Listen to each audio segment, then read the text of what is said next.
Unlimited তরকারি, একটা apple পেঁয়াজ, একটা কাঁচা লঙ্কা, মাত্র 30 টাকায়। যাতে হবে না ট্রেনের টিকিট। সেদ্ধ ডিম দেবো তো, টাকার পেশায় পড়ে। টাকা ভালোবাসি না, তোমাকে ভালোবাসি। টাকা ভালোবাসলে এখনো বেড়ার বাড়ি থাকতো না। এবার গরম পাওয়াটা বেরোবে গোডাউন থেকে, শোরুম প্রায়।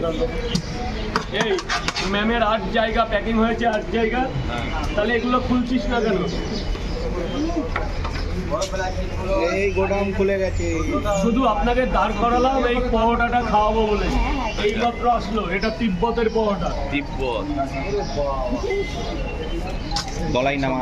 ওরা আপেল পেঁয়াজটা কই? আপেলটা শুরু হয়ে গেছে, এটাকে এখন আপেল চালিয়ে দিচ্ছে। যা বলবো তাই হয়ে যাবে। তোমার এক চামচ দারুণ আছে। পেঁয়াজ কেটে দিলে কেন? গোটা গোটা আপেল দিচ্ছিল, ওটাই তো ভালো ছিল। এটা আরো ভালো লাগছে খেতে, পাবলিক এটা পছন্দ করছে। দাদা আমি তো মানুষের জন্য এসছি পৃথিবীতে। আপনারা কিছু বলো তুমি। সেই রাজু বলে না একবার। এক প্লেটে 3টে পরোটা, আনলিমিটেড তরকারি, একটা আপেল পেঁয়াজ, একটা কাঁচা লঙ্কা, মাত্র 30 টাকায়। যাতে হবে না ট্রেনের টিকিট। টাকাটা দিয়ে যা। 2 জায়গা।